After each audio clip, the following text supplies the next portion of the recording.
Locks.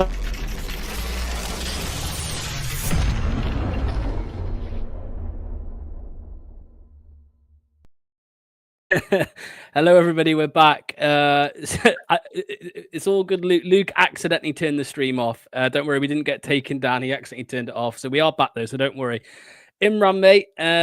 What's going on, mate? Luke's here again. Where is he? I'm so sorry, guys. I didn't even know I could do that, Locks. I thought I just fucking left the stream. I'm really sorry for everyone watching. And it also turns out I rocked up to the gym an hour early, so you've got my raging pretty face to fucking contend with for a bit longer. Nah, it's all right, mate. It's all good. Imran, mate. I mean, what were you saying? Obviously, you were having a good moan yourself, mate. I mean, where do we go from here? Do you see there's any chance of us staying up now? Look, there's always a chance, right? Like, if you, it's the hope that kills you, right? So I'm thinking, you know what? I'm trying to be positive about it. We can stay up. It all depends on Wolves, really. How Wolves can. I think it's just out of the three now, right? It's out of Ipswich, us, and Wolves. Who's going to go down? There's two of us. Two teams are going to go down from that three, and we just got to hope we finish top of that three, really. But Wolves have got. Unfortunately, I've got to say this: they've got more of a better team, haven't they? They've got more quality players. They seem to be on the trajectory, positive trajectory. They play better football. I think our football stinks, to be honest. I've not liked the football for the last 3 years, to be honest. Just don't like this passing style of play. It just bores the hell out of me. So yeah, it's not looking good, but I'm keeping the hope still. I think maybe after this 4-game run that we've got against Brentford, Arsenal, West Ham, and Chelsea, I think they're our next 4 league games. We'll see where we are after those 4, and then we can make a judgment call. But yeah, most likely we're going down. Yes, yeah, it's not looking good, mate. I mean, Luke, there's just no rumours anywhere, mate. There was a small rumour a second ago about Kabak, the former Liverpool centre-back, who's at Hoffenheim. Even that looks like it's just a fake rumour. I mean, we've had enough, haven't we, mate? There's literally, what else can we say? When I woke up, right, I put my phone on Do Not Disturb because Locks has been known to chain call me more than 10 times at 2 o'clock in the morning when Cooper got sacked and nearly got me divorced. But I had a missed call from Locks and I had some little tiny fucking deluded, like, maybe hope that Locks is ringing about, Luke, we've signed someone. We've got some reinforcements. And I said, what's happened? What's happening? He said, oh, nothing, mate. Here's the link for the stream. Oh, thanks, bro. Like, what can I ask something like everyone laughed at me when we got rid of Tom Cannon. Oh, he's not going to crack it. He was a proven championship striker, which is most likely where we're headed. And what was the point of getting him out, getting Hamza out, getting everyone out? The youth, I can understand. At least we've got one little thing right. We can get some minutes into Will Alves, hopefully at Cardiff City, right? But what was the fucking point of offloading all these people and depleting our squad to apparently clear money for PSR, FFP, whatever the fuck you want to call it, get some money in? To not get anyone. Like, it's ridiculous. It really winds me up because people around us in the bottom three are strengthening, like Wolves, for example, and we're just getting dicked. We're just fucking depleting our squad further. And like, is Facundo still here? I'm stressing bullets about that as well. Yeah, mate, Facundo's still here. He's not gone back. There was a rumor that he wanted to leave, and that Brighton were open to cancel him. But because we've gone past the deadline on where they can do it, it has to be Leicester to cancel it. But yeah, we're having a little problem with Manny's camera at the moment. Anil, are you ready, mate? Are you ready to pop in? Oh, yeah, he is. He's ready. He's ready. He's ready. Here he is. Yes, Luke. I noticed that the stream cut out as soon as he raged. YouTube banned us for his filthy content. No, all good, all good. Imran, great to see you, man. Great vlog on the channel earlier. Yeah, cheers, mate. But yeah, I think what Luke's saying is correct. Like, you would have thought that if we would have got rid of Cannon and Chowdhury, like as a fan, you're probably thinking, oh, we're making space in the squad to maybe reinforce, with a better player or better players. So that's what I was thinking. I'm thinking there's something going on in the background that, they're getting rid of a few players, getting rid of those players, those fringe players, so we can get actual quality in. So I'm a little bit surprised that we haven't even attempted to sign a quality player. It's just quite shocking, really. Yeah, but I mean, obviously, Nil, we've been speaking kind of on and off all day, and obviously we've been doing the call-in show, and people are feeling the same, mate. I mean, I said to you in the WhatsApp group earlier, Nil, you normally try and stay level-headed on all the criticism towards the board, unlike a certain someone underneath you there on camera. By the way, guys, no, YouTube did not cut us off. It was Luke accidentally clicked end stream. That was all it was. So don't worry, we're here for part 2. But yeah, mate, I mean, how are you feeling now towards the board? Because I think, you know, a lot of fans were they'd already had enough, but they were probably giving the board a chance to try and do something this window after bringing Rude in, and they haven't done it. If I was living in Leicester, I'd go to the protest. That's how I feel right now. It's laughably bad to do absolutely nothing. I said this to you earlier. If this was your job, you'd get sacked from your job for this kind of performance, because it's going to be 2 relegations in 3 years. To have such financial mismanagement, to do no strengthening whatsoever, it's awful. I mean, basically, we can look at the transfer window, but actually just comes down, because Imran pointed it out. It's 2 from 3 teams are going down now: Wolves, Ipswich, and Leicester. So what are the signings that they've done? Ipswich, they've signed a winger in Philogene, might not make a difference, but they've signed a goalkeeper in Palmer. And their goalkeeper, Muric, has made a lot of mistakes. So that's actually a really smart signing. That's probably the best possible signing they could make. Maybe they could get an even better keeper. But getting a keeper, that probably gives them a chance now. Wolves. And they got in Cisco as well. Oh my God, then they got him as well, right? So that's another one. He's another one that I would say is a maybe, could be a flair player. To be fair, at least he's got Premier League experience, right? But I'm saying the keeper is the key signing that they made. Now, Wolves, similar thing, right? They had an atrocious defense. They got rid of Max Kilman and they never replaced him. And also, Lamina was having like massive beef with Gary O'Neill and then with the new manager as well. So what have they done is smart. They've actually brought in one centre-back, a new CDM, and it looks like they're getting another centre-back as well. But let's say they don't get the other centre-back. They just get one centre-back and one defensive central midfielder. That will still improve their team from both of them. Yeah, actually, Ipswich of Ben Godfrey. So again, they've strengthened their thing. They've actually spent money as well. I think they spent about 40 million, but they did have money spare because the Max Kilman sell. So point is both those teams have strengthened, and we've just got one player who's pretty unproven, Serie B. And look, you were there at the game against Everton, one of the most pathetic defensive displays. I've just been doing the analysis for tomorrow's show, and it just, to be honest with you, I just wanted to punch someone after doing it. Some of these goals, Imran, when you look at them in slow motion, I mean, I would be embarrassed to do that on the Sunday league level. It's just a simple ball through the middle. It's just, we're going down with that defense. Simple as. No, of course, and it happened at Tottenham as well, if you remember. I think was it there? I mean, the long ball, right? Like it just goes over the defense, and we let it bounce, right? And then anything can happen as soon as you let that ball bounce. And I'm surprised, like Vestergaard, you know, he's got that presence. He's tall. You know, he can win a ball in the air if he tried. But someone has to take accountability, take ownership, right, in the defense. I don't blame Fast for that. I blame Vestergaard because he's the taller player. He should have gone and headed that ball, and we would have been okay. But it was just no communication between the two centre backs. That's all it was, and that's why I'm surprised that we don't play Okoli, because at least Okoli, he's got a mistake in him, but he's got a bit of pace and he puts in a tackle. But I'll be honest with you, I'm going to show Okoli. I mean, he was pretty pants as well. Of course. But I agree with you. At least he can do the other stuff. But point is, Locke said it on the stream, they're all garbage. But look, take that game away. We got that all in our minds. But that's the obvious signing. We needed to make it. We should have had that signing, honestly, ready to go from the 1st of January.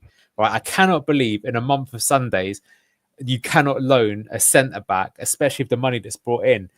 I know we were saying James Justin, but honestly, I think the centre-back is even more important than that. Because if you can't defend, like we played Everton, Sean Dyche has kept them up for the last few seasons. Compare James Tarkowski and Jared Branthwaite to the 2 jokers that we had at the back, or even the jokers that came on, or any of the people in our squad.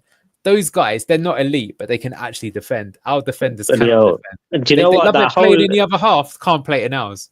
That whole Everton defense, even that O'Brien, he's solid. Like he was on our side, and he's a bison. You know, like it's hard to get past. Like I think D. Cordova-Reid just got shoved off him. Like D. Cordova-Reid didn't have a chance against O'Brien. No chance. Yeah, mate, I agree completely. Imran, mate, I'm going to let you go. Thank you so much for coming on this evening, mate. No worries. Really appreciated. We'll see you very soon, I'm sure. Are you going to the United game, mate? No, I'm not, unfortunately. It's a Friday, and then I looked at the prices, and I thought, you know what, I can't be asked going to Manchester on a Friday night. I'm not surprised, mate. I'm not surprised, especially when you know what's going to happen there. You're going to get, you know what's going to happen. So, listen, guys, let's hope for a last-minute surprise, but I'm not counting my chickens. Let's see. Yeah, all I'm saying is that Luke's in the car, and we don't know where that car is, right? I reckon he's faking the lighting, but I reckon he's outside Seagrave right now. He's just had his medical. He's been on the... He's going to show out fast how to defend. So I'm looking forward to seeing Kempino starting. Imran, did you say you are going to protest? Sorry, the protest. I'm not sure yet. I'll be there, obviously, but I don't know whether I'll be attending the protest or not. But let's see. If you see the protest, mate, you know what to do. Camera up. Yeah. All right. Cheers, mate. See you soon, mate. Thanks care. so much. Cheers, Imran. Manny is back as well. He needs to just do his AI thing. Luke, mate. I was going to say, I know what Luke's doing in the car, but what you don't want to see is what's going on in the car next to him.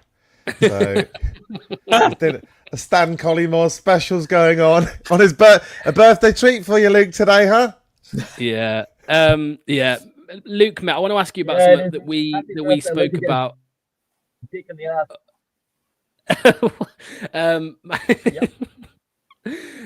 Luke, I want to ask you about Casey McAteer, mate. I mean, we spoke about him earlier on. Leicester have rejected a loan with obligation to buy for £10 million, mate. What do you make to that deal being rejected?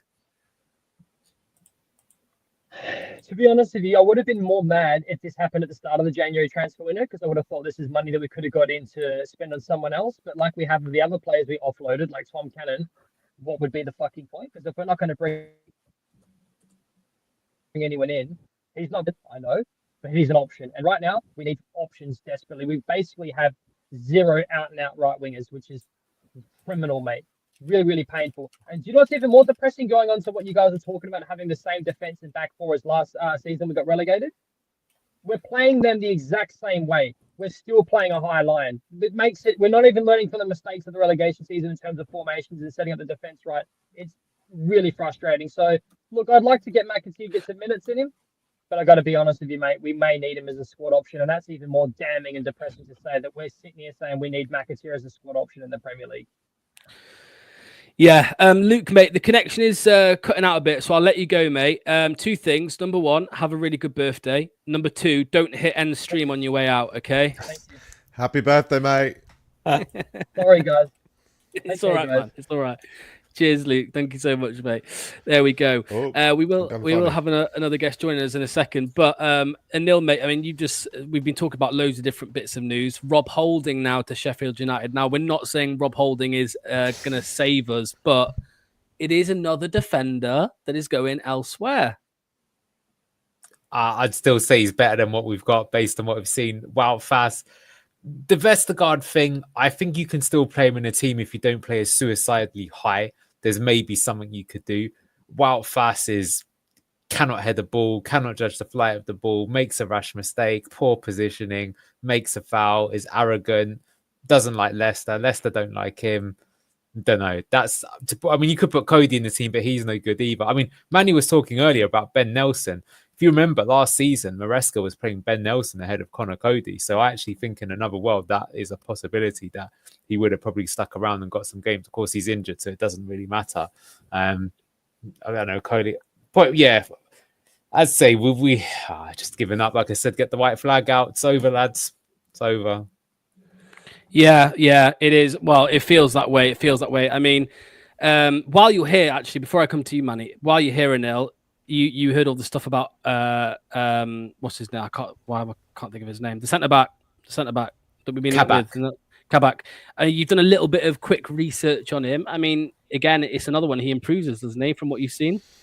Yeah, let me put it up, actually. Let me just share my screen. It's coming straight from Fox's talk, which I was posting on while I was bored. Can't get enough Leicester, despite the fact that it's so depressing. But actually, better player than I thought. These are his stats from the Bundesliga this season. You can actually see he ranks pretty highly in a lot of stuff, especially on the defensive side. But the big thing is, look at his aerials 1 in the 94th percentile. And the thing that this is like preview from tomorrow, but I've shown this before, how Vestergaard and Fast, despite Vestergaard's unforgivable. I wish I was that tall, Be well easy to get chicks if I was. Well, I'm not. There you go. Look how low they are on the winning the headers. So I don't know if that one was. I don't think it is, but that would actually be a smart piece of business if we could get him. But yeah, I think we'd have already have heard something like this. But it's funny. I know Manny really wants that winger, but I'll keep saying it. We concede so many goals every single game that you cannot stay up doing it. Everton, prior to us playing them, they had only scored 19 goals, but we're still quite comfortably clear. We cannot shut out the opposition. And because we can't shut out the opposition, it gives you no chance. 0-0s will get you points. Scoring 1 goal but conceding 2 because your winger had a good game.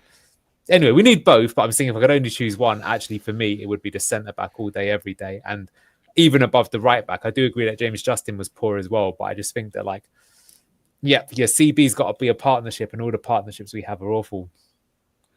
Yeah, we've got Ragsy joined us as well. Evening, Ragsy, mate. Before I come to you, though, I'm going to give you a second to calm down from the lack of transfers.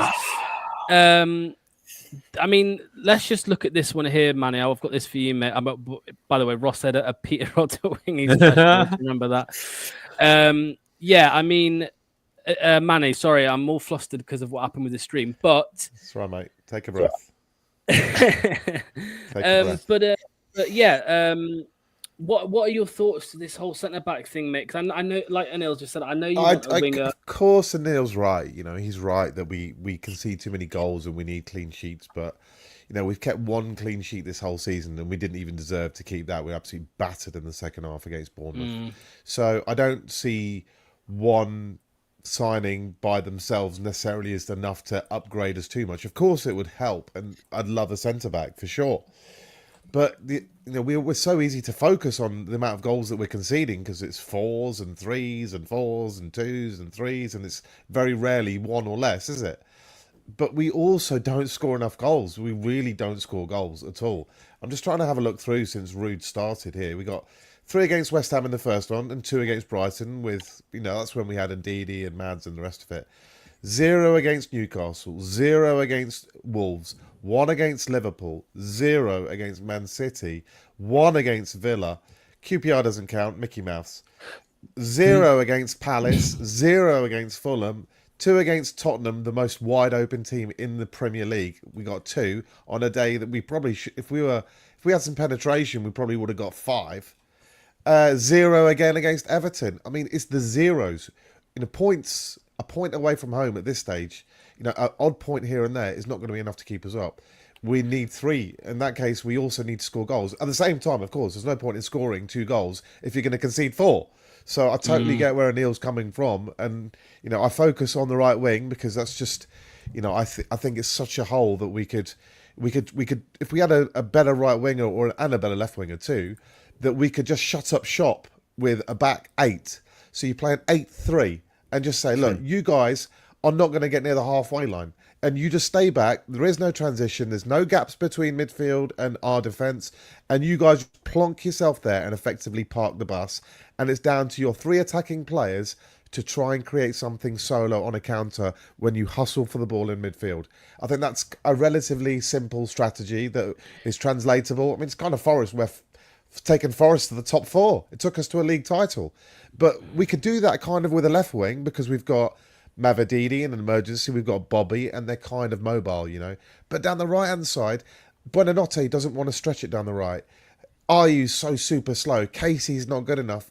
Fatawi's injured. We have got no option down that right-hand side. I mean, Anil and I have spoken about this. I think we're at the stage where we need to try Woyo or JJ at right back, but those 2 on the right-hand side. And so, look, one of yours job is to try and get to the touchline and stretch the play. So, yeah, I think I would have focused on right wing, but I do agree, a centre-back, ideally a left-footed one, would be ideal too. Ragsy, we've just had a unholy rant from Luke from Aussie Down Under, Luke Down Under. But I wanna ask you now, mate, what your thoughts are right now, because I know you're probably the second angriest person usually behind Luke. But your turn now, mate. Go on, talk to us. Oh, hold on. Just before he starts, what about that Donald Trump pubic wig that he's got on his head over there? What's that? Have you had a haircut, Ragsy? Me? Yeah. What's wrong with your hair today? It does look different. It looks different. Yeah, it looks different. Have you done something with it? It's a fringe. It's a fringe. I'm just winding you up. Go ahead. Sorry, mate. Manny's jealous. Manny's jealous. Yeah, I know what you're doing. I know what you're fucking doing, bro. Like, don't even... Yeah, go on, let's hear it, Ragsy, mate. I mean, it's just been, honestly, my mood today has just been fluctuating all over the fucking place. So, like, God knows how that would come out. I'm calm at the minute, but I think it was a month ago that I came onto one of your guys' call-ins, and I think it was after the Wolves game, and I was just outraged after the performance, and I was just like, even with Rude in, did we really think this board were going to back him? And I remember you guys being like, they have to, otherwise, it's over. It's done. Look where we are. Look at this shit. Look at this window after window after window after window. I'm not saying it to be negative. People have this, and it's like, it's a shame for me to come on here and it's like, you're only seeing this sort of side of me, where I'm just overly negative and I'm toxic for the sake of it. I'm just holding up a mirror, portraying the reflection of the culture of a football club. If you asked me 5 years ago today that I'd want these owner and this board being hounded out by the scruff of their neck, and I would have told you to be like, sit down, shut up, go and do one, bro. Like, honestly. But the downfall from grace that we've had, being a settled Premier League club, implementing the right foundations, or for it to all fall to shit like this, is beyond a disgrace. It's unacceptable. And at any other football club, like, people out there would just be held accountable, be like, no, you walk into a job and we have players turning up and not wanting to play. Imagine if I walked into work tomorrow and said, you know what, no, I'm not going to be doing that because, I just don't really fancy it, don't really fancy the stress of it all. I'd be sacked. It sounds like Manny on BTG. I haven't gone. It sounds like what Manny does. Yeah, no, mate, I hear you completely, Ragsy, mate. But don't you think as well? Now, I think Anil said it on a show earlier in the week or last week. He said something along the lines of, "This feels like the beginning of the end." And Manny won't like this, but it feels like the beginning of the end for King Power at the football club, because I think too many fans now have turned. I mean, you remember when you look at manager, right? When fans start to turn on managers, it's kind of the reactionary fans at first. And then it kind of gets 50-50. And then eventually it sways all the way to, it never gets to 100, but maybe 70%. And I actually feel like we are somewhere now in between that 50% and 75% kind of mark, where so many fans are starting to turn. And this, I mean, the board have known about this protest for a couple of weeks now. They've not done anything to try and stop that, because it's going to get even worse now, Manny. What are your thoughts on it, Manny? Because I know that you are very much, I always joke and say King Power FC, but I think it's a natural reaction to a couple of relegation battles in 3 years. Everyone's tired of seeing us lose every week or not picking up points, and of course you're frustrated, you're angry. But we weren't screaming Rudkin wheeling out last year when you're winning every week in the Championship. And I guarantee you, if we go into the Championship next year and we start like we did under Enzo and win 27 out of the first 30 games, no one's going to be complaining about Rudkin out with the same. Maybe one or two will. There'll always be that percentage who will say, oh, remember what happened last time, last few times. But it all is a reflection of how you're doing on the pitch, isn't it? So I still think that King Power could get a new transfer direction, get some new advice in that area, some more strategic thinking, and turn the ship around. All it takes is just a series of good signings, and the team gets improved and transformed, and things start to progress, and we look good again. So, Manny, sorry, I've got to say, just to put it to you here, where from this, as wishful thinking as it is, how can you sit here after window after window and go, it's not a reflection of how it's certain fans that are just fickle to it. It's a whole series, and they're justified in what they're saying, being there's been not just a gradual decline, it's been a sharp decline, and there's been no signs of any sort of progress, any sort of assets that we're building up to try and see how we financially get ourselves out of this mess. How do you approach, with their foundations that they've set in place now in terms of the recruitment, how do you see them even implementing the right staff, the right sort of structure moving forward in the next year? Forget the next 5 years. Talk about next season, next year. There's no way they can salvage this. It's done. Because half of what we've done in the last 18 months in terms of transfer business has been really good. Half of it has absolutely stunk the place out. Half of it has been good. So I'm trying to say that there are reasons to think, like, you can't tell me that Bilal wasn't a forward-thinking signing. You can't tell me that Mads Hermansen for £5 million wasn't a forward-thinking signing. You can't tell me that Fatawi wasn't a forward-thinking signing. You can't say getting Ndidi to sign a new contract when, you know, he had other options wasn't, you know, they didn't make a large effort to do that. Obviously, you could highlight all the mistakes that we made, and you would be right to do so. I don't disagree with what you're saying at all. But it's just about accumulation of bad decisions. And the difference is we've had legacy issues from old fat contracts from players that were bought 3 years ago. For example, Danny Ward is still on our books. We haven't been able to shift him. That restricts you. We've also compounded the issue, I agree, with players like Winks and Cody and others. But Wout Fass, that's a legacy issue from years ago. You know, these are players we haven't been able to shift out the door. And whilst you have a lot of dead wood on your books, you will not make progress.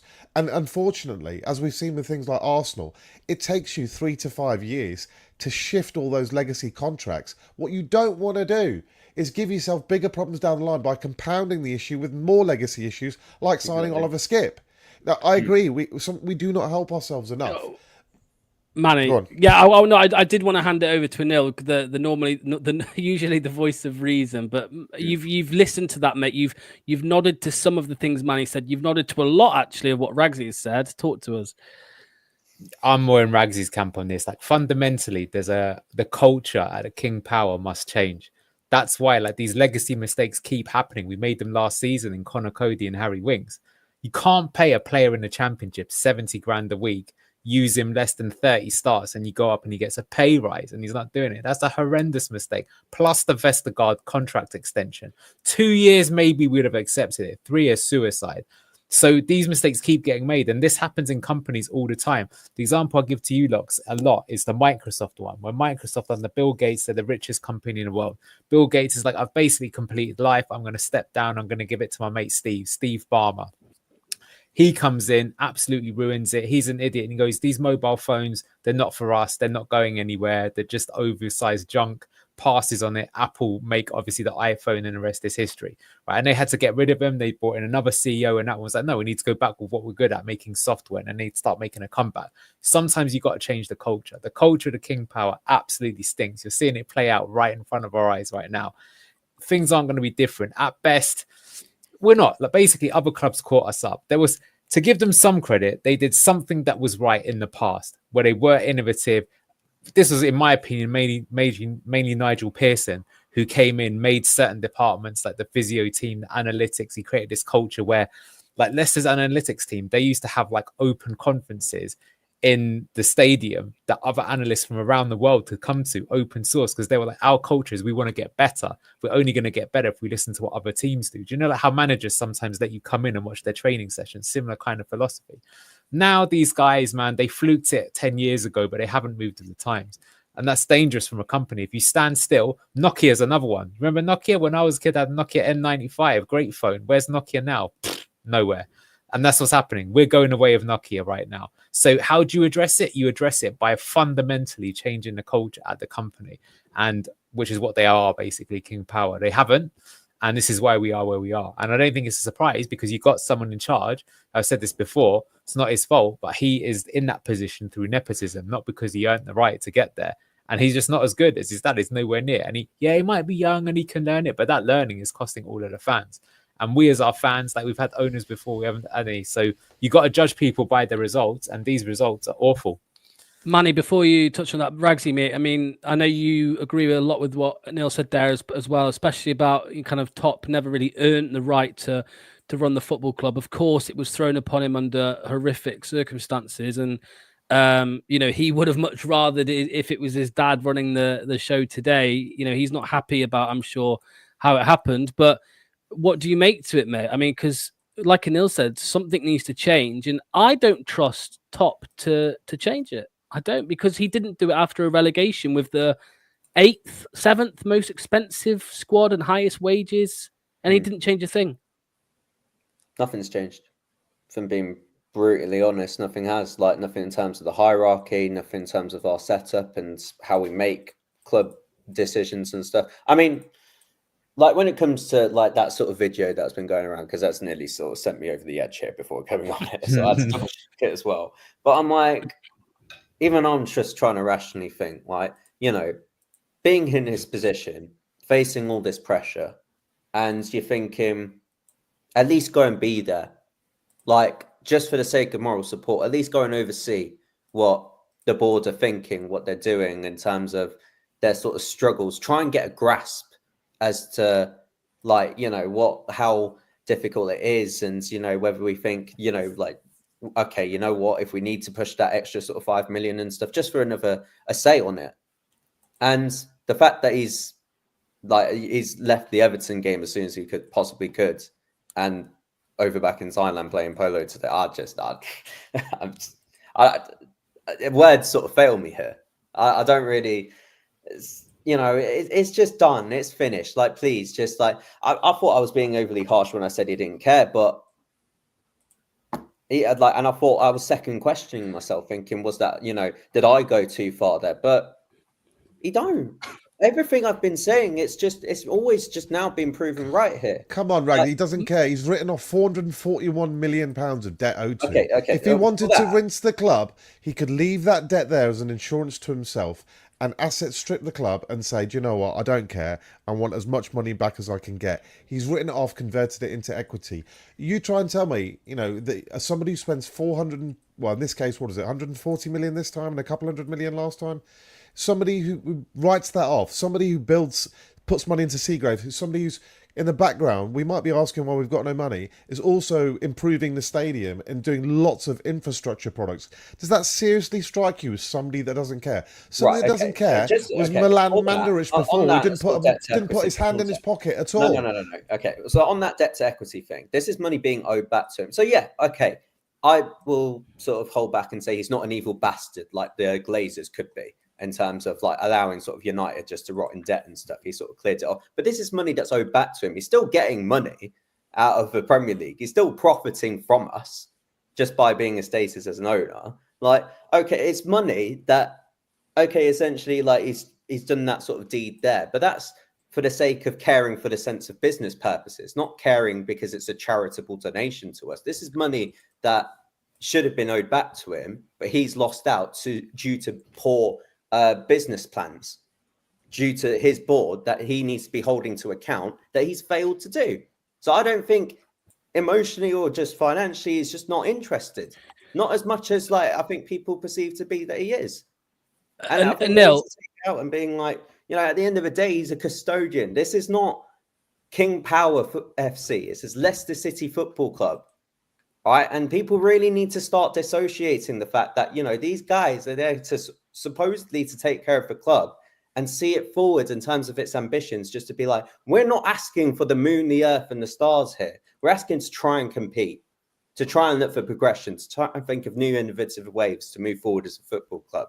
Not like, you know, asking for being entitled and demanding trophies. And when you're seeing so many failing aspects at this football club and they're not being held to account for it, you do have a right to moan, especially when fans out there are paying hard-earned money just to see this club fall away from where it was.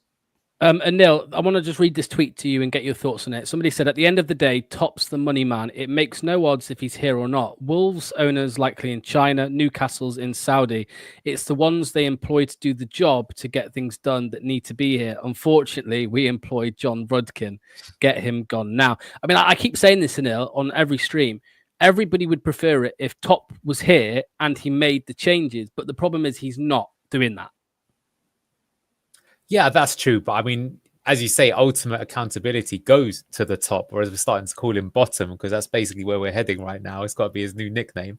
But yeah, I've said this many times before. If you or I were in that position and you got a board of directors and it's a PLC, you'd be sacked. You'd be removed. Come into the boardroom, Manny would look at me and he'd go, Anil, it's not working out. You've made mistake after mistake.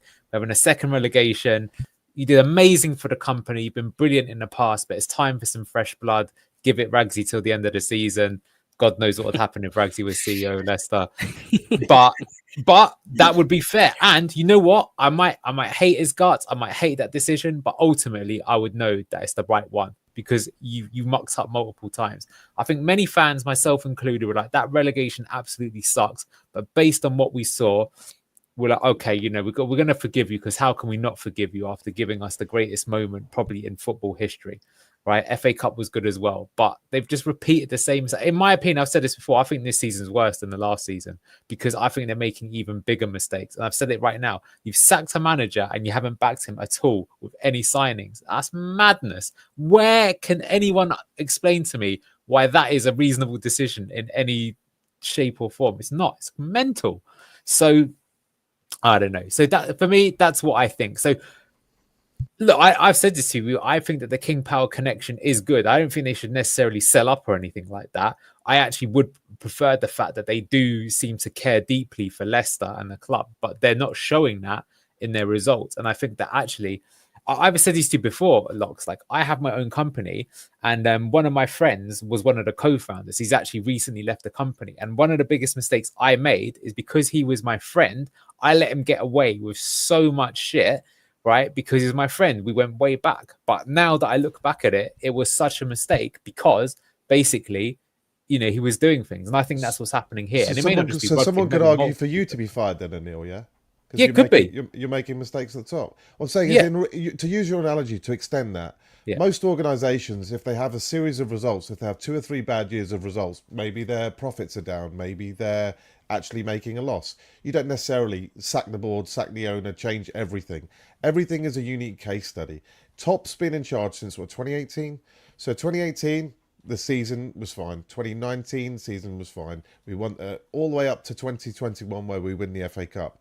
You could argue, of course, that the season we went down, horrific. This season, horrific. The season we came up, good again. So he's had, 6-7 years in charge? 2 of them have been stinkers, 5 is bad. I would say it's too quick. You would say, 2 years and 3, it's not too quick. And this is the debate, right? And, you have a fair point. You do. He hasn't made any changes, though. That's the thing. Right. And I think we're ever getting closer to the point where something needs to fundamentally change. It can't be superficial. It can't be a plaster. It needs to be a real. I think you made a great point in our little blue tinted glasses WhatsApp group. Pep Guardiola gets all the credit for Man City, but it was actually I can't pronounce the name. Cheeky Bigstarian, Bigstarian from Barcelona, who they imported before they got Guardiola. It was actually his idea to bring Guardiola in. And they actually take a large part of the success because they had the vision, the plan, the consistency, all of that stuff in mind, how to transform the academy, making like sure Manny, just quickly, right? Because I'll shut up after this. But what he should have done, I think would have been better. He didn't even need to sack Rudkin, in my opinion. When we got relegated, you just said, Rudkin, you're now technical director, and I'm hiring this other guy as director of football. And as technical director, you still do all this other bullshit, but you just don't do contracts or something like that. And then essentially, you can still get the same pay. You can still look after King Power horse racing. You can still look after a large amount of the football side even, but what you don't get to do is now there's a new person in charge who actually understands, who's been a DOF and worked at top clubs and will do things like, okay, here's my 5-year, 10-year vision for Leicester City. Here's how we get here. Here are the departments that are weak. Here's what we need to upgrade. Here's need to change. Oh, who are you to say that? Oh, because I was a director of football at Atletico Madrid or Red Bull Leipzig or Salzburg or something like that, and I'm used to building this model from the ground up. Yeah, let me tell you that's what Enzo said as well. When we heard from the reports from Gillian Ballagate, that's what he was calling out for in terms of, and he was going to push this idea forward to Iowa and be like, listen, I've seen how it works under Man City and stuff. This is just a flawed setup. I can't be dealing with being left in the dark about our funds and the transfer plans and whatnot and stuff. When it came to January and the Sensi deal fell through, he was like, give me a director of football and stuff. And then we can build for the future here. We can have this vision where I implement my philosophy, not just for the short term for next season once we get through that, but for the long term and stuff. Think of the next 3, 4, 5 years and stuff. But I agree. Like last night, just in preparation for this stream, I watched Moneyball again. Great film. I love the film. It's my background, data analysis, applying it to sport. I absolutely adore that kind of stuff. And I rewatched it again. It's been a while. How did the Oakland A's change it around? They literally signed one person who was sitting in a small office, Peter Brand, who saw the game differently to other baseball analysts. And Billy Bean, their general manager, recognized that this kid either was a genius or he was an absolute numpty. But he saw something interesting with him, and he let him take charge. And that one person and that vision, that one person, and with the support of his GM around him, completely transformed the club. That model itself is now the cat's out the bag. Brentford have been doing it for 15 years already. Brighton have been doing it for also 15, 20 years. Now, it's not just those two clubs. Those two got a head start on others. Now, every single club is doing it. So teams like Fulham, who are yo-yoing, have improved. Bournemouth, who were struggling for relegation, have improved. Forest, scattergun approach, and if Wolfie's watching, fluked their way into the position they got into, and now they've improved. Teams have the ability to smarten up. If you look at it from any of these clubs, if you're sitting there for 10, 15 years, you're not getting anywhere, and you're watching Leicester City winning leagues, winning FA Cups, competing for 5th, how the hell did Leicester City do that? Right, we need to import some brains, and we need to copy, paste, and you know what, try and improve. And Anil is absolutely right that we stagnated. We didn't progress with the times. And whilst we do data analysis, we do Moneyball, all that stuff, we don't do it to the extremities like Brighton do. When was the last time we signed a player from South America directly? Directly from any club in South America. When was the last time we signed a player from Ghana, for example, where Genk get their players from? We sign a player from Sporting Lisbon. Where does Sporting Lisbon get their players from? Why do we keep going through these middle people? Because we are not scouting properly at source where you can find value, which is exactly what we need to do. We need to look in places that Chelsea aren't looking, so we can move that player to Chelsea for an inflated transfer fee. That equates to success. We need to moneyball better. We need to improve that side of things. Manny, you should honestly work for the club, because I reckon you could help them do that. But Manny, what I'll ask is this: do you think we can do that with the current board setup that we have? No, he can import. I know several, for example, data analyst syndicates who are in London, serious smart people who mostly in a different environment, but they heavy analysis, really sharp people. And they have that data for private entities, whether it be for betting entities or for private clubs too. I think there are groups of people, individuals, even teams that you can build who are at the sharper end of football analysis, who see things like Peter Brand for the Oakland Athletics in a slightly different way to the norm. They realise that the game is never stagnant. It's continually evolving. It's not the same as it was 3 years ago, and it won't be the same in 3 years' time today. But if you can keep on top of those trends and recruit accordingly and have that vision and those eyes together with the data, you can have the data, right? But how you interpret that data is the key to success. Everybody will have the data on players, for example, around the world. But if you're not looking in the right areas or focusing on the right subset of attributes, then you're missing a trick. And this is our problem. I always go on and on and on about our players are too slow, our players are too slow, players are too slow. Because my contention is in the modern game, speed of thought, speed of body is more important than it's ever been, particularly because referees give you a lot of assistance nowadays. So you can't smash into players. They're afforded more protection than ever. So that translates to the body shape of the player. Before, you really needed to be physically big and strong, so someone like Kante would never get a look in on a football pitch. But now Kante could be the most efficient DM in history, despite his body shape, because he's lightning fast, his anticipation is good. The subset of attributes that he requires for that position, he has. But does he have fast twitch fibers? He bloody does. He's lightning to the ball. Imagine how many scouts looked at N'Golo Kante in Division 2 and thought, tiny, he'll never make it in anything. All those scouts are like the scouts of the Oakland A's. They've been doing their job for 20, 30 years. They're seeing the same old things. You can import that person with understanding, knowledge, data interpretation, or you can teach people too. But we need to find those type of individuals if we really want to progress.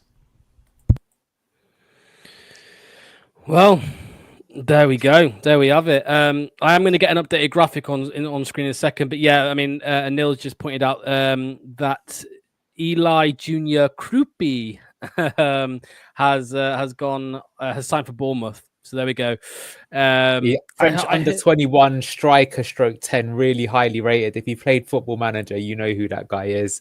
Very exciting player. Obviously, they lost both strikers out for a long time. But what Manny's saying, I think the reason I brought it up is everything he just said was proved, because what they've done, they've signed the promising up-and-coming young player with fast twitch fibers, by the way, who's physical. And yes, he will be someone like how they sold Dominic Solanke for 60 million. You never know, but there's a high likelihood there's a player that goes for a high price as well when they sell him. Yeah, also a little update here. It is now it's been confirmed. So Thomas Wilson-Brown has agreed a new deal and then gone on loan to Kilmarnock. So yeah, he's signed a new deal. I'm guessing it's a long-term one, and he's on his way to Kilmarnock. I mean, we spoke about this earlier, Ragsy. What do you make to there's been a clear kind of push for young players to go on loan this window. I mean, Will Alves has just gone out. Thomas Wilson-Brown.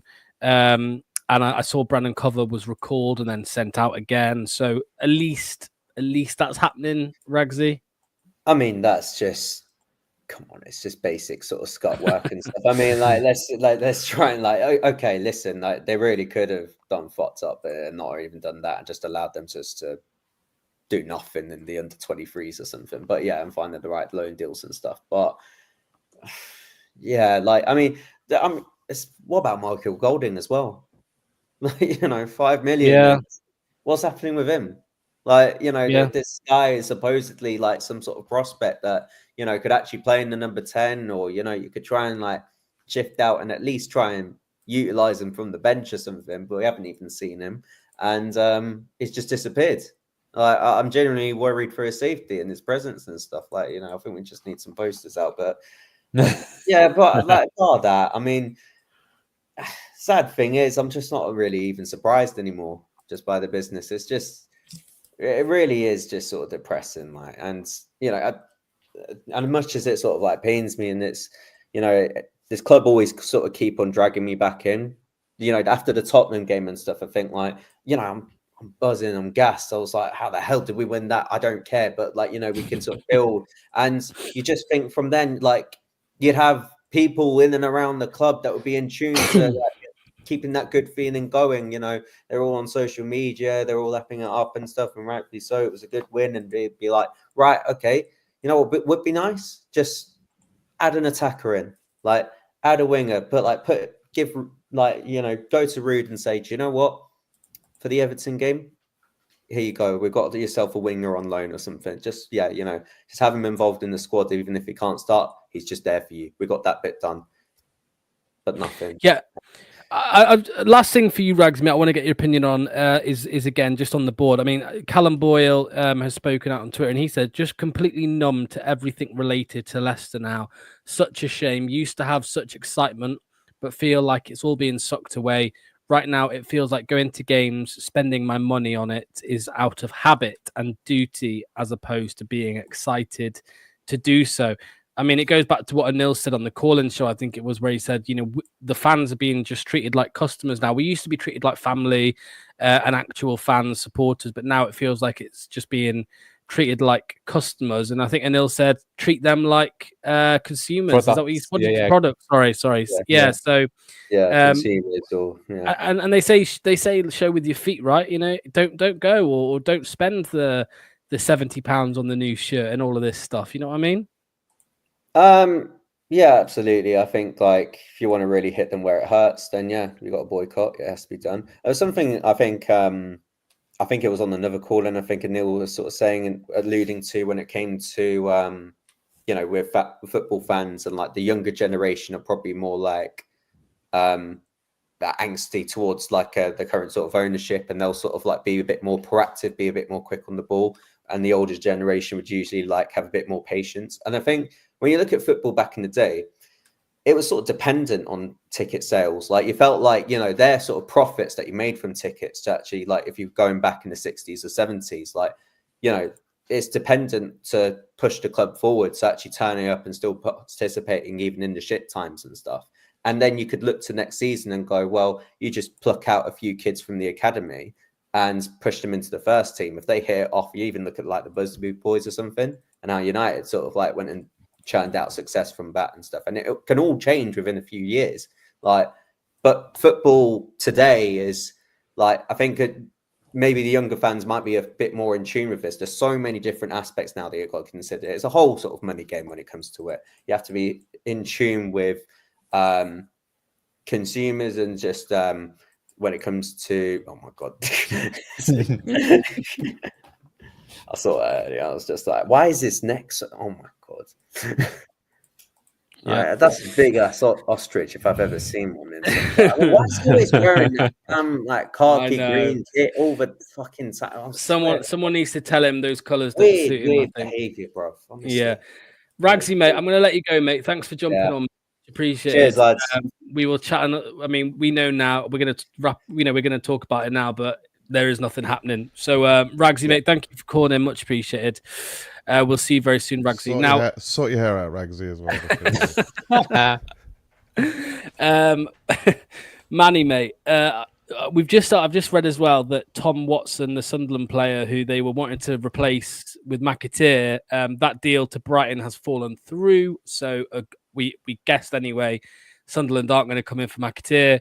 That is probably the lights are going off as we speak in Seagrave, if they were ever on in the first place. I say bold of you to assume they're even on, Doc. Well, I was going to say, actually, those eco-friendly bulbs are on a timer, mate. They were off a while ago. They don't come on until the people walk in at 1 minute to 9. Well, I was going to say that they barely turned them on for Tom Wilson-Brown. Look, you can see they've only put on, yeah. So, So, I mean, lads, like I said, we know nothing's happening now. I mean, it is just bitterly disappointing, isn't it, Anil? Of course it is, because we were saying that, like, it felt. The main reason we were so excited for Steve Cooper being sacked is you thought, well, surely if they're sacking him, it's because they're like, we're not giving up on the season.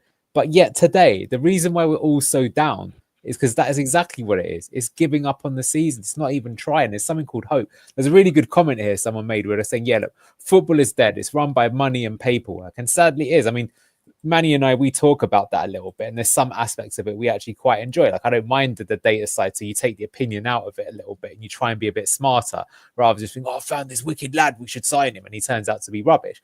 But at the same time, there is something to be said that what does this actually tell your fan base? And you're right, if you paid for a season ticket, right now, the cost of living crisis in this country is insane, right? So people are paying money and they're turning up week in, week out to support their club and the people that own it. And yeah, it's not a good look when the owner's cavorting off around the world playing polo. Look, he's entitled to have his own hobbies and things like that, but it's not a good look, right? And that really does burn that aspect, that feeling. You want to have it that you feel that you're connected with your club. Like, for example, the Middlesbrough chairman, he used to own Carphone Warehouse. So that's why back in the 90s, they were killing it with so many big transfers. And obviously, as sort of mobile phones have moved more towards sort of like the manufacturers like Apple, he's lost a bit of his fortune. But look at him. He's still bringing Kelechi Iheanacho on at half time, big money signing in the league. They lost Emmanuel Atela, but look at the people they brought in. They brought in Samuel Illing Jr., very highly rated winger as well. Like, they're trying to get someone. He's kept Carrick at the club.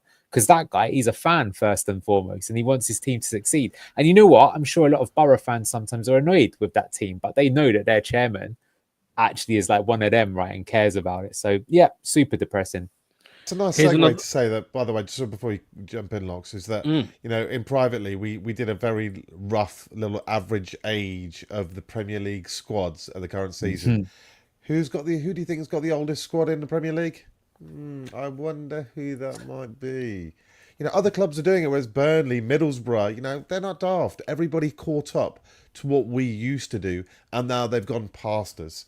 And we have to play catch up again. And now we have to not just catch up, we have to think of interesting, imaginative, visionary ways to go past them again. And that's, unfortunately, that famous word, a project.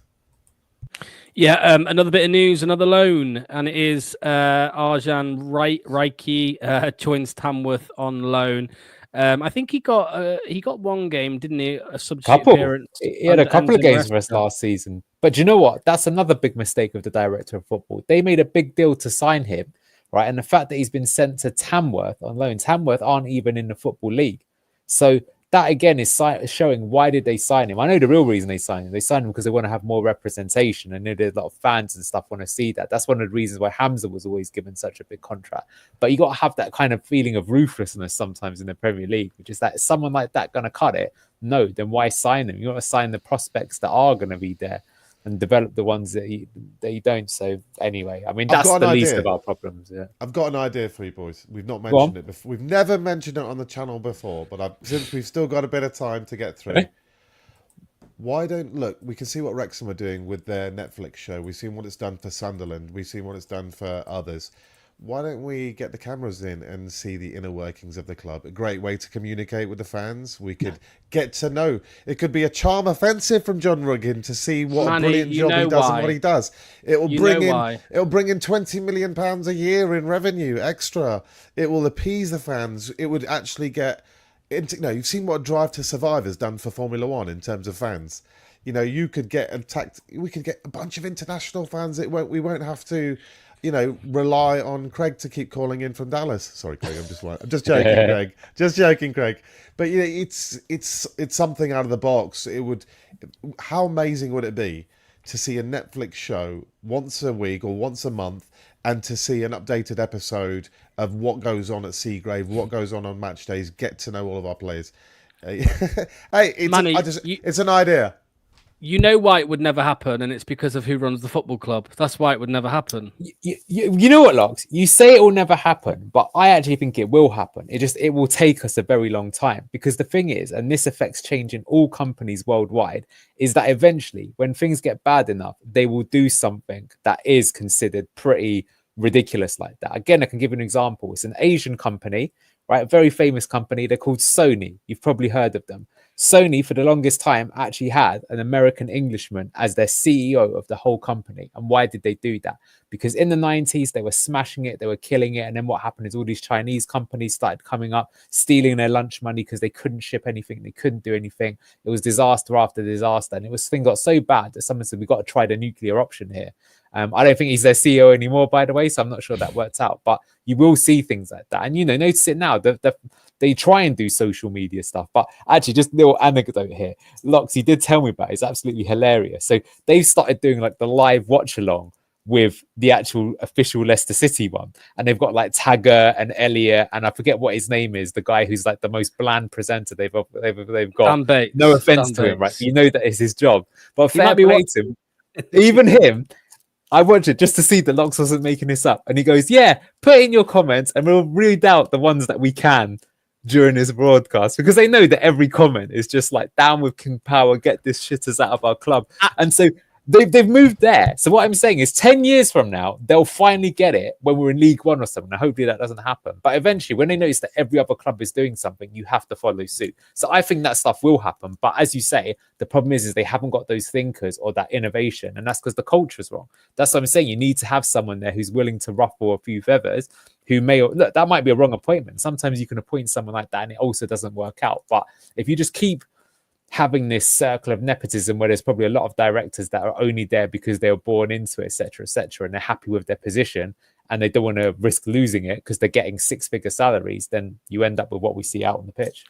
And that moment on their watch along, when Dan Bates said that, we'll read out what we can. David Nugent said, what, there's some bad ones, are they? And Dan Bates was like, yeah. Nugent's like, go on, what a legend. Love Nuge. He said, let me see him. But to be fair to them, they did call out a few players. They called out Vestergaard and stuff, which I didn't expect them to do. But yeah, of course, they're not the true. They're not the true.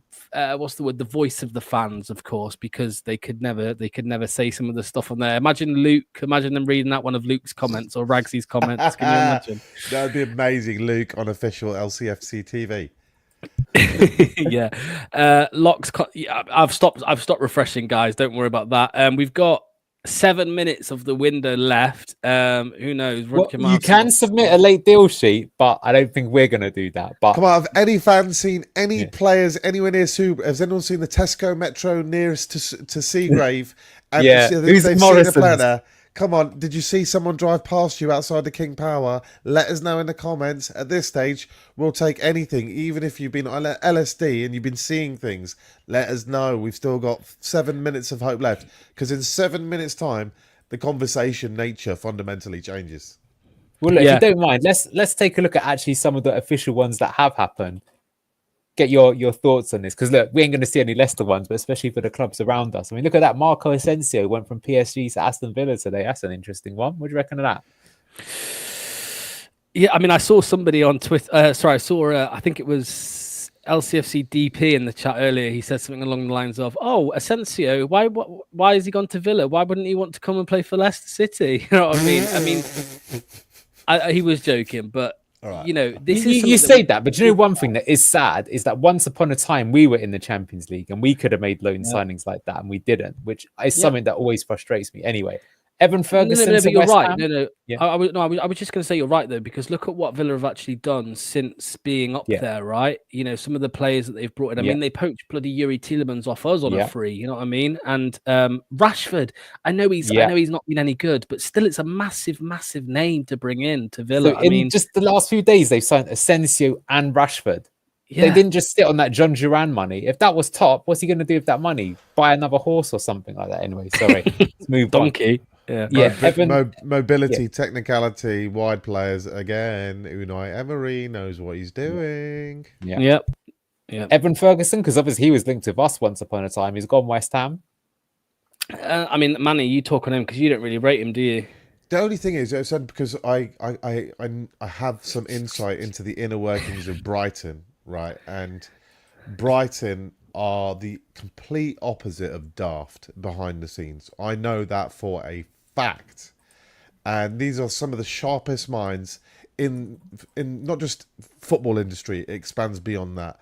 And for them to let Evan Ferguson go when you've got, you know, the likes of Danny Welbeck as your reserve striker or whatever it might be, is a bit of a red flag to me. That tells me that they don't fancy him. So if they don't fancy him, that I'm naturally, you know, I'm a bit worried. Why don't you fancy him? What's wrong with him? Is there a character defect? Does he like a drink too much? Does he like a night out too much? Is he like the burgers, like Matt Letizia, and doesn't want to train too much? Why aren't they developing for him, for their team?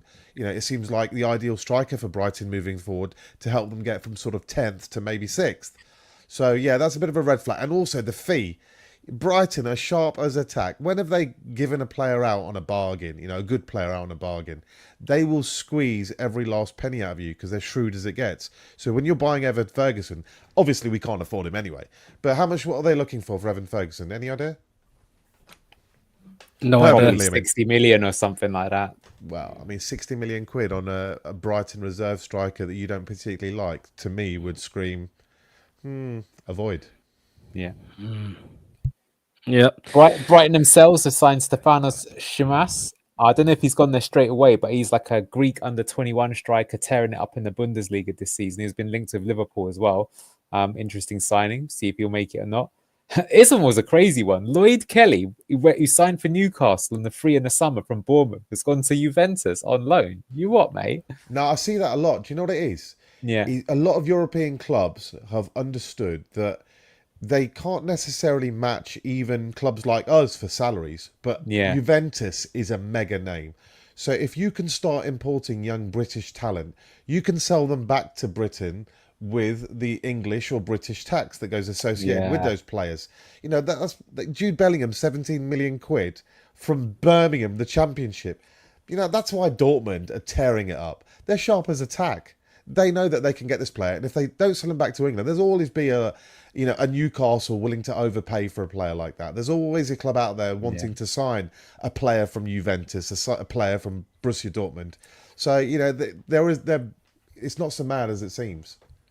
I've just seen, by the way, as well, because it won't be on here. Just because it won't be on here yet. West Brom in the Championship are hopeful of completing a very, very late loan deal for Southampton striker Adam Armstrong. So there we go. Oh, really? Okay, it's an interesting one. Well, speaking of Dortmund, Carney Chukwuemeka went from Chelsea to Dortmund on loan. Now, he's an interesting one. He normally plays as more of a kind of 8, but he can play on a wing as well. That would have been someone that could have been tasty to see here. given our system of having either a winger that moves into midfield, he could have done all right here. High ceiling player, him. Yeah. A lot was made of him. Didn't really sort of perform yet, but he's definitely got potential. Is he 20? Is he 20 now? Yeah, very young. Yeah, 20. Ooh, athlete. Look at that one, Anil. Mr. Iheanacho a bit further up. Yeah, there you go. I still think he's better than Edouard, but he's not playing either. But Amani is right. He does look like he's been having a few too many mince pies over Christmas. Who can blame him? Might be guilty of that myself. Will Alves, of course, went to Cardiff. I actually think that's a good move. I wish him the best of luck. Hopefully he can do a Harvey Barnes. He's probably going to need him next season. I mentioned Illing Jr. That's an interesting one. I mean, these two, right? So this is the thing that a lot of people are getting angry about, and I totally agree with them. In my opinion, both of these two, there's an argument to say that they could have played in the Premier League, especially for teams near the bottom. Marcus Edwards plays on the right wing, left foot. I do have to say, I had a look at what the Sporting Lisbon fans said about him, and basically they really like him, but they all admit he's just like one of the most massively inconsistent players they've had. It's like their Mavadidi. He's either 10 out of 10 or he's 1 out of 10. He's never in the middle. But they were surprised that a championship team got him. Window. I mean, there's still times to get those deal sheets in. That's what they always say. 3 seconds, 2 seconds. Oh, no, you're late. You're late. And just on that, I will just play this one more time tonight. Hold on. Sorry. Still until 14 seconds past the window. I'm still, not sure we won't sign anybody. No, you'll still see transfers come through, though. That's my point. Because what can happen is that you can put in as long as you submitted the deal sheet with like an hour to go, then you can still get some people. So you should take a look at that, because there might still be some more ones coming in. But yeah, some other interesting. I mean, here are some big ones. I mean, look at that. This is from yesterday. Jesus. So Danso went to Spurs in the end. He'd been linked with Wolves. So I suppose it's good that at least he went to Spurs rather than Wolves. Patrick Dorgu went to Manchester United. That'll be an interesting one to see how he gets on with Amorim. Of that one you mentioned, Manny, Rashford. Oh, that's a crazy one. Here's another one that we could have got. Valentin Barco. Although I suppose from Brighton we couldn't have got him, but he can play left back and left wing. I suppose we dodged Casadei. Don't know what I was thinking there. Dodged a bullet there. Yeah. Right, that's the ones in the last couple of days, the big ones that have been done. So yeah, I think we should just spend a little bit of time here just reacting to what some people are saying, because comments have just been started flying in as the window closed. I just want to see what people are saying here, and I think you can both imagine where this is going. So people, please. Of course, we did say that we would stay up later if it looked like something was happening. It's not going to happen. We will just read a load of comments here. So please, this is your last chance. Get comments in now, letting us know how you're feeling, what you thought of the transfer window, and we'll start getting through them. So let's start here. We'll start here. Banana said 20 seconds, mate. There we go. So never mind. That's it. Callum Lusty says, hello, championship. LCFC Forever says GG's. We're done, says Banana. Another loan, great stuff. That's us down, Lucas says. Dawn says utter shite. Great stuff from Rudkin. He just made me more pissed off. We're going down. We're going down. If we stay up, I'm getting arrested for streaking, LCFC Grace says. Dyche will be manager after RVN walks Saturday morning. Fungus Eater says. There That's we go. There's another one as well. If you ask me, I think it is, mate. Frankie says Nico Gonzalez has gone to Man City for over 50 million. They've gone all in, haven't they, with their bad season. Anyone remember Valentin Gomez back in a month ago when we did the scouting report? Oh God. I mean, look, guys, everyone is saying things along the lines of GG's, that's it, we're over. I've seen some tweets saying today feels like the death of Leicester City.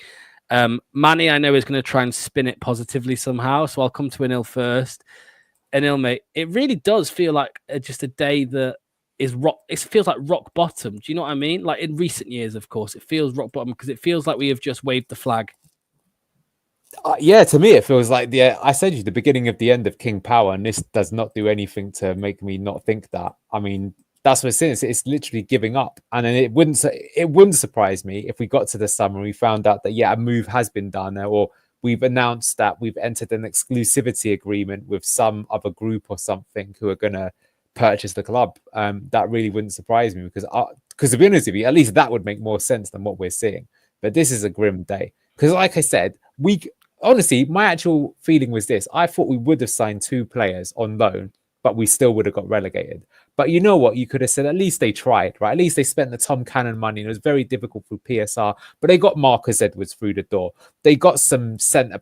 Probably would have been Rob Holding, someone not very good, but you thought, but at least they're trying, right? At least this is the worst possible thing. This is just like, it's like Yannick Vestergaard on the weekend, where for that first goal, the ball comes down. You can't even be bothered to put his head to the ball. That's unforgivable for me. And like I say, if you're a fan, what's the point? So everyone's going to feel really grim. And look, and where's the communication? No communication. Nothing's going to be said. And instead, tomorrow you're going to get an email through the door and it'll be like, oh, why don't you buy your brand new 3rd kit with Woyo Koulibaly all over it? Because that's what you want, you muppets. You're going to spend money on our shirts. I'm sorry. That's where we're going. No, you're right. No, you're right. I mean, before I come to you, man, a couple of comments here. What happened to Rude's Manchester United connections and all of that? Clemo says we surely had to gamble. Hunter Money says he does expect a statement from the club in the morning explaining everything like Bristol City did. I mean, what's your take on it all now, Manny, that the window's shut? It just feels like that scene from The Simpsons, Sideshow Bob's in the garden and we're just standing on a bunch of rakes and keep smashing us in the face. And then we're on about the 8th rake in a row. And the thought that instantly comes to me is, if we go down and we get a transfer embargo, conceivably that transfer embargo could last multiple windows. So Woyo Koulibaly might be the only player we sign for the calendar years of 2025 and 2026, maybe even part of 2027. We might not see a new face through the door for a couple of years. This feels like a marquee window that we've unfortunately just for whatever reason not got anybody or enough through the door. We don't have enough players to stay in the Premier League. We don't have enough players to make a promotion campaign in the Championship. All I can see is just dark clouds ahead.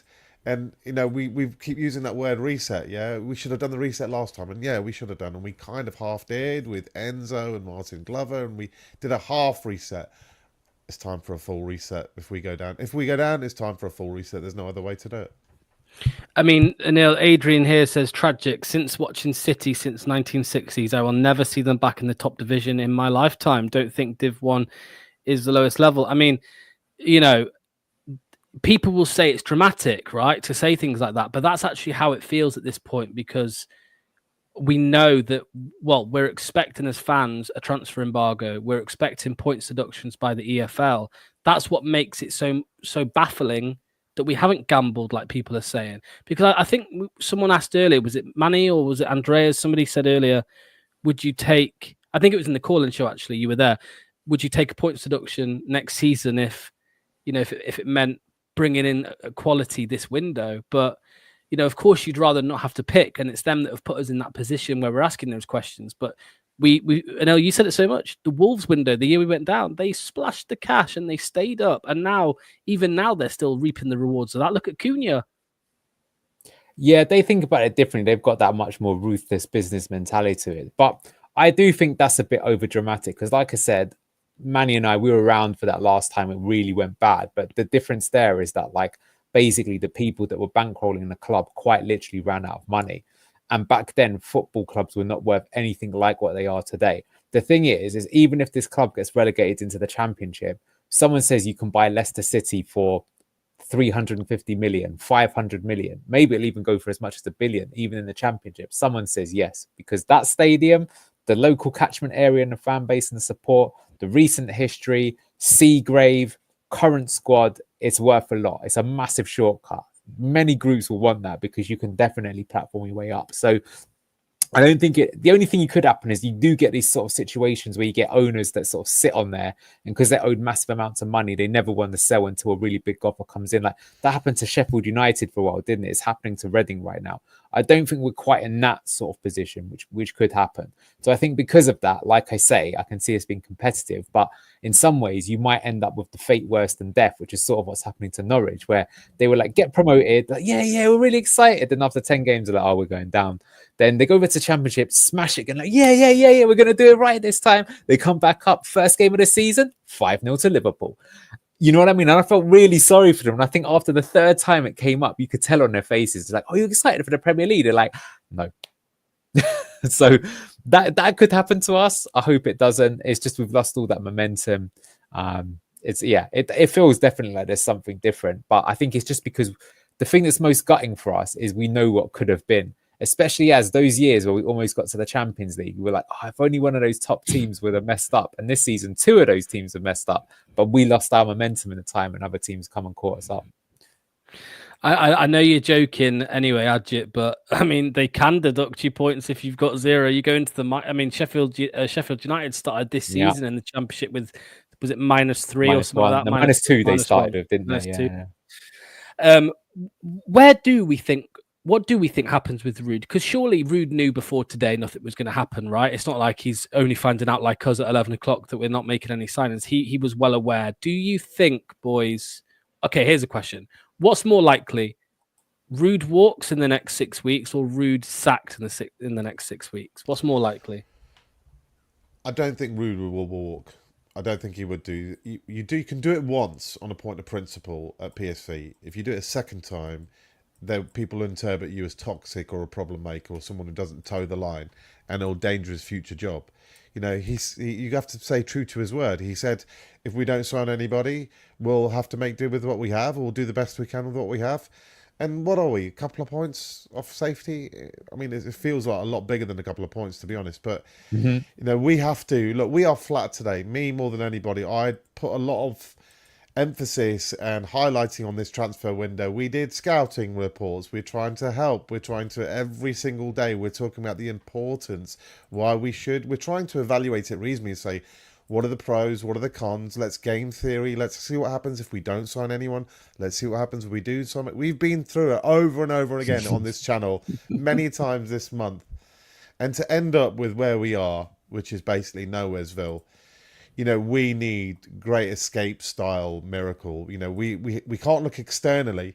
So we have to look at what else we've got left in our squad that hasn't been tried or unleashed.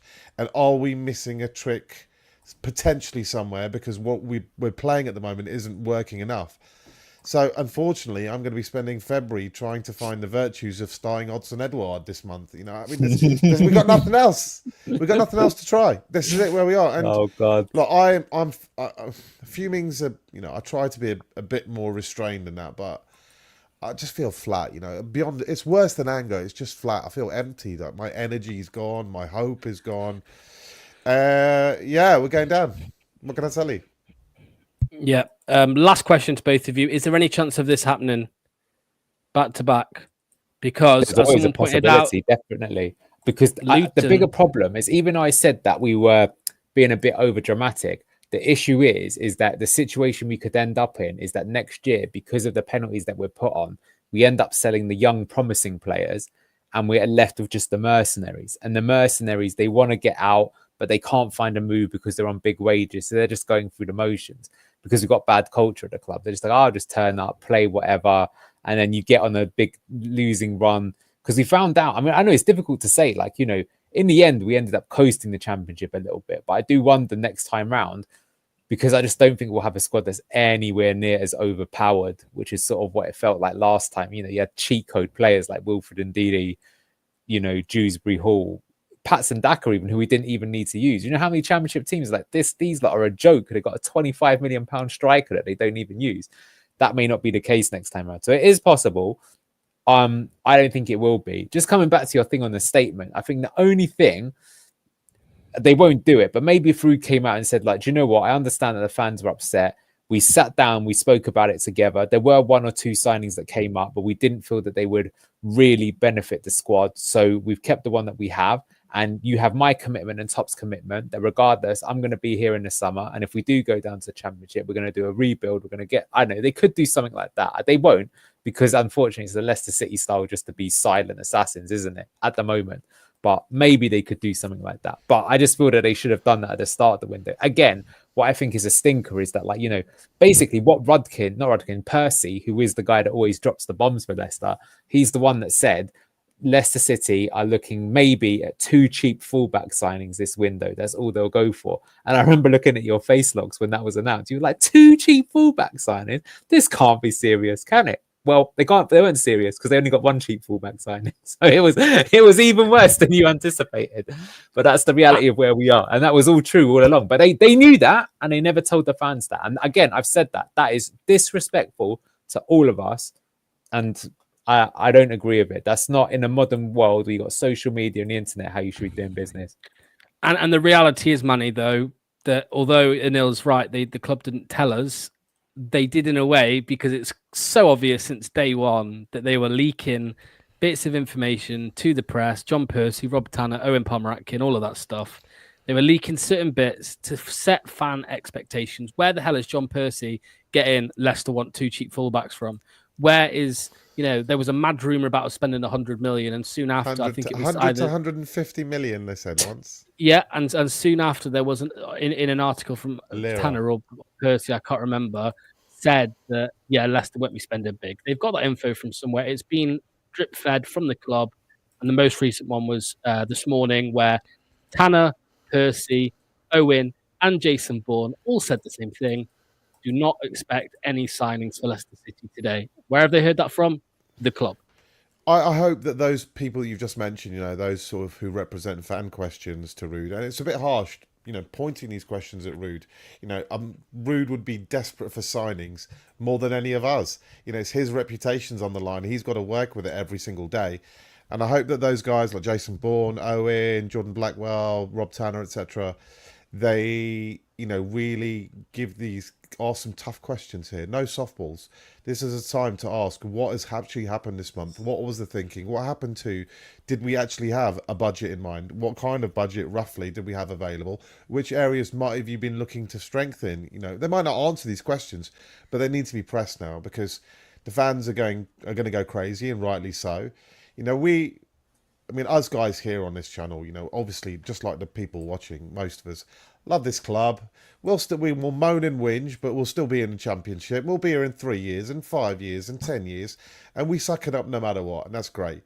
But just treat us with a bit more, you know, we're not daft. We're not total morons. If you were just straight with us, if the club had an early statement saying, look, the club have suffered from PSR issues for several years. We have had a history of perhaps overspending more than we should have, and now we're going to have a full change of tact, and we are going to suffer for several years in ensuing. But one day, once we get it right, we'll be back stronger than ever. I can live with that. You know, I can live with that. But it's there is money to spend. We just got to find the right player. You know, there was right players. Marcus Edwards, we just mentioned it about 17 times today. It's an easy, cheap win. If Burnley can get him in the Championship, there's absolutely no reason why we can't get him in the Premier League. And if you haven't got the money, you generate the money by letting Luke Thomas go, by letting Casey go, by letting Tom Cannon go. You at least use half of those funds to bring in Marcus Edwards and pay for his package. I'm really struggling with this. You know me, I'm a big defender of King Power. I always try to look at it from both sides of the view, but I just can't make a case, like I said at the beginning of the stream, of not gambling 5-10 million quid when there's 120 odd million pounds at stake and impending doom beyond the financial aspect with the embargo and stuff. So I'm just repeating myself now, but yeah, I just don't get it.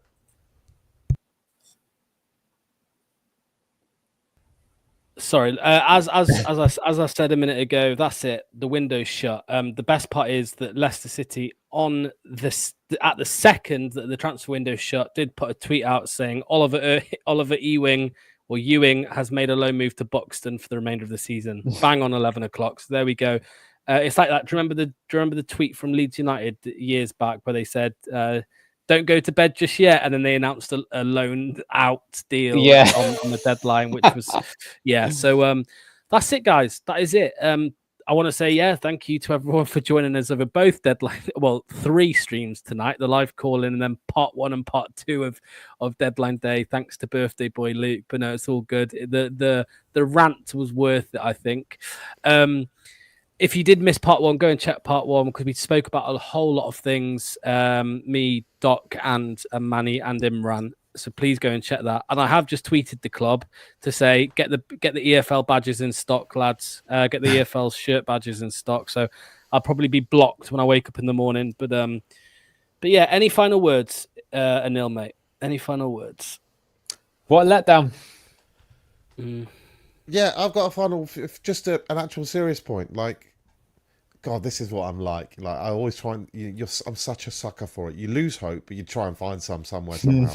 Is the window closed for? I think someone put it closed for under 21 players. Can we still sign any free transfers who don't have current contracts? I mean, I'm that desperate. I think I'll take Mark Albrighton out of retirement at this stage to help us cover the right wing. Add to the 30. Why don't we make the average age younger with Mark Albrighton? Is there anything else that we can do out there? Can we get players who on loan from the MLS or Sweden where their seasons start later and that doesn't fit under this transfer window? This is how desperate we are now. Like, extend the show locks. We've got another 3 weeks to do it, to sign somebody from Norway's Division 4.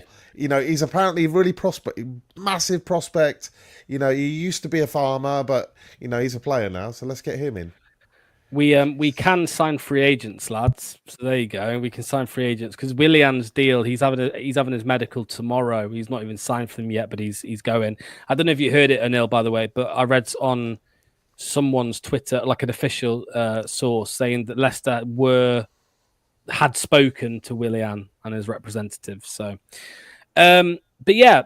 I think we're going to have an analysis, aren't we? God, I'm looking forward to that. Yeah, just to make you feel even better, we're going to look at a cutting-edge analysis of how we got absolutely dismantled by that cutting-edge tactic of kicking the ball over the top behind the big man who can't turn and hasn't got pace, and another one who's got a worse haircut than Ragsy brought on tonight. So, yeah, you can look forward to that tomorrow. It wasn't too much fun doing that, but there you go. Yeah, I just want to say before we go, Lux, though, thanks to everyone that's watching, all the fans and stuff like this. As we said, when our owners can't be bothered to speak to you, that's why these fan channels got so popular, because we're trying to bridge that gap. And I've said to you, I think this season, if it actually wasn't for blue tinted glasses, I don't think I'd watch any of the games right now. I would just not bother. But actually, bizarrely, even though it's farcical on and off the pitch, there's still a lot of joy to be had just by hanging around you and everyone in the chat. And we appreciate all you guys that call in. We had some international foxes today. Everyone doing the banter, the memes. That's something that I really like about Britain as well, actually, and sort of English culture, isn't it? It's even when things are grim, people make jokes out of things. They try and make the best out of a bad situation. It's a bad situation right now. So thank you, everyone. Sorry, I was going to say it might be a small win, but today sucks, but it does make it feel better that we get to share it together, we get to chat it out, we get to have a bit of a laugh. Luke breaks the internet.